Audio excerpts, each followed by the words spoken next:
which, you know, when you study the history of this site and that site, when you go back to the days of Sarah Switzer and Paulina and all that, there's a lot of connections between the two sites. And someday I hope to see an official adoption sign at Switzer that has Rowea listed on the sign. But yeah, you know, we're very proud of what you guys do here, and you know, I'm sure Dave's very pleased. Oh, absolutely. Without this assistance, we couldn't get the things done that we're doing. We have been consolidated. We've had a difficult time on occasions with some of our funding for recreation, but we're doing with this type of effort. It really makes up a big chunk. Sorry, can't hear me way over there.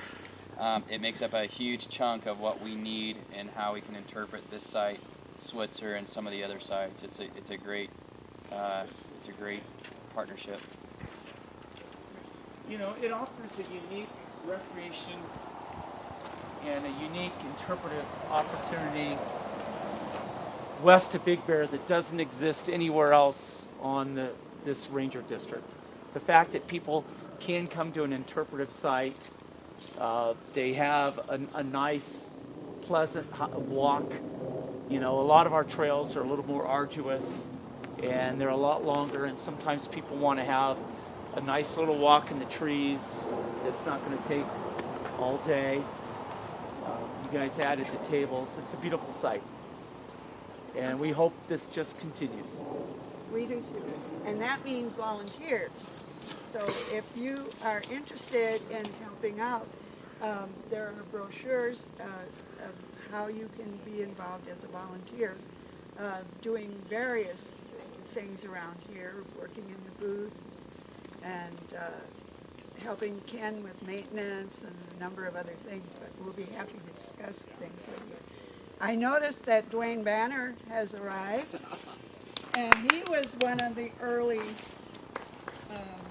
people involved here. Dwayne, you want to say something about moving rocks? Dwayne can take it Moving way rocks? back. Well, a newsletter said that he artfully moved rocks. Well, I did move some rocks. It's the ones over here by the entrance. And George was moving with his big bar. And I happened to go by with the tractor, and he was so impressed with the muscles the tractor had in placing those rocks compared to the way he was wrestling them. But what he found out was lizards made that a home. So when the kids would come, the kids would chase the lizards. So if you look at it real close, he started putting concrete around to kind of keep the lizards away from the kids. So, yeah. But George was very unique, as everybody is saying. Did you mention about that he was, as a ranger, he was hoping to go to Grand Canyon, and his wife did not want to go there. So he ended up here teaching school.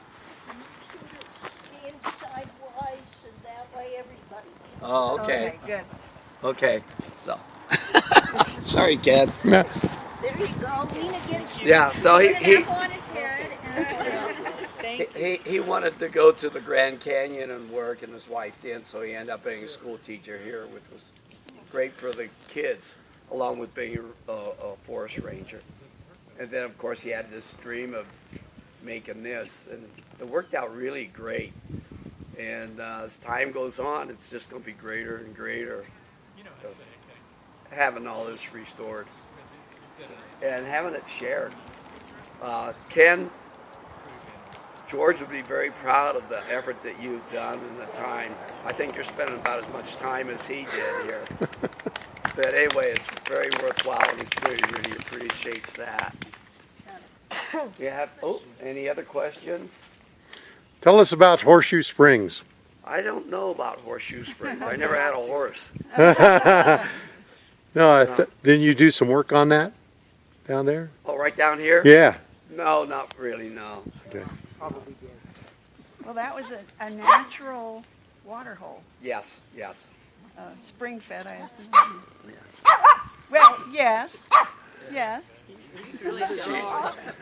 I was told that the bench there by Horseshoe Springs was an Eagle project for one of our Boy Scouts. Oh, well, that could be. That could be. Yeah, the Boy Scouts have done a lot, and the Girl Scouts too. And speaking of which, we have one. Somebody asked earlier about QR, what QR means. Yeah. Well, Ashley Mullins knows. And so if you have questions about QR codes, ask Ashley. Maybe you should stand up and talk. Yeah, what do the letters Q and R stand for? They stand for quick response. Quick response. Okay, thank you. And QR codes were first used for the tracking of vehicle parts in the factories, and that's how they first started. And now you can find them anywhere from magazines to toys in the grocery store. So they've really developed a lot since then. I think they first started somewhere around the 80s, maybe earlier. It was a lot of fun doing this project for the Arboretum as well. I loved helping out my community because I've lived here ever since I can remember, and I just love giving back to it because it's been my home forever. So it was really fun. So tell us what you did.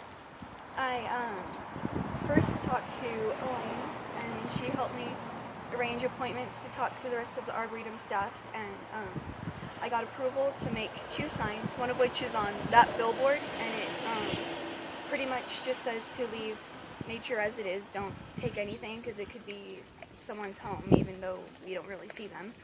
And I made that sign over there, which says how to use QR codes, about how to get the app, and how to scan it with your phone. I know the Arboretum is getting new signs where you can scan a QR code about a plant, and it'll take you to a website or a video talking about that plant, so you can learn more about the plant that way. And that's really what I did. My dad helped me out a lot with the installation of the signs, and he drove me around to all the appointments that I made. So it was a lot of fun. Yes. How do these quick response codes differ from barcodes? They're just the way that they're made. I didn't really research that part of it. Yeah, but you're young. Yeah. I think QR codes are mainly for the tracking of things. Barcodes are more for like purchasing things. So, but they're very similar in the way of how they scan. So if you got like a barcode app on your phone, I'm sure it would work on QR codes as well. Aren't barcodes, what do you call it, 0101, Binary. binary, thank you.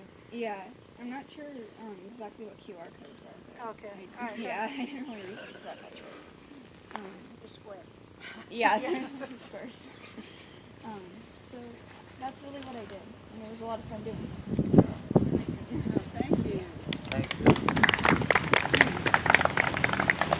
Another thing about George being the school teachers, as he was putting all this together, the different students would come up and work here.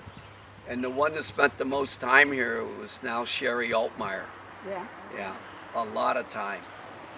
So she's the one that was up here on all fours, moving things and making things happen with George. It's her girls that have their footprints Yeah. there. Yeah, that's right. They got involved later on. Yeah, and the animal tracks were forms that Gina Richmond made and put in concrete. So they're not real animal footprints. Also, what I remember about George being a teacher at MPH was his interest in snakes, particularly the rubber boa.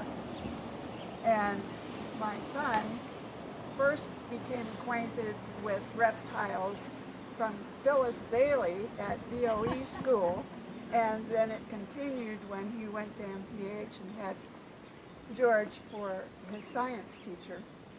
And I don't know whether that's good or bad, since at times I had to take care of these reptiles. Well, lucky you.